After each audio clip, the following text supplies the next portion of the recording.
Nag-inspeksyon naman ang DTI sa presyo ng paninda sa Araneta Bus Terminal. Kasabay nito, ikinasa na ang bawas presyo sa tinapay sa Abril. Umaaksyon si Michelle Orosa Ople.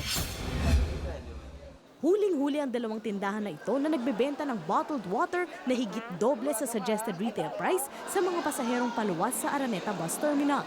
Sinalpakan ng show cause order ng Department of Trade and Industry ang tindahang Mang Tinapay at Pinoy Pao matapos makitang nasa 35 pesos ang benta ng 1 litro ng tubig sa Mang Tinapay kumpara sa 15 pesos 40 centavos na SRP. Ang Pinoy Pao naman ibinebenta ang 500 ml na tubig ng 25 pesos kumpara sa 11 pesos na SRP. Habang ang litro ng tubig 25 hanggang 40 pesos kumpara sa 15 pesos 40 centavos hanggang 22 pesos na SRP.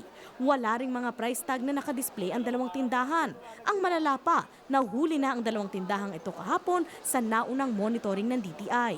Hindi nilang paliwanag, di pwede silang pailan ng kaso sa opisina ng formal charge. Meron pa silang isang SCO. Hindi rin nila may paliwanag. Dalawa na yung formal charge nila, dalawa na yung penalty nila, dalawa na yung parusa nila. Pumayag naman ang Pinoy Pao na ibaba agad ang kanilang presyo pero depensa ng tindahan. Actually po kasi hindi po kasi alam nyo yung renta dito eh. Mas yung renta namin kasi mahal. Nasa 35,000 po per month. Kaya po, dito lang kami bumabawi sa tubig. Maaaring mamultahan ng dalawang tindahan ng minimum na 5,000 pesos hanggang maximum na 1 million pesos dahil sa paglabag sa Consumer Act at Price Act. Pumayag naman ng mga panadero na ibaba ang presyo ng Pinoy Tasty at Pinoy Pandesal simula April 19. 50 centavos kada loaf ang ibababa ng presyo ng Pinoy Tasty, ang Pinoy Pandesal naman 25 centavos kada pack ng 10. Ayon sa DTI, hindi kayang burahin ng pagtaas ng presyo ng asukal ang tapyas sa presyo na ito ng tinapay. Tinapay is still 75 to 80% harina eh.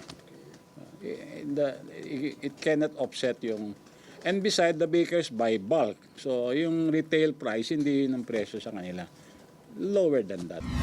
Umaaksyon, Michelle Orosa Ople, News 5. Be sure to come back. Use 5 everywhere. Copyright 2016.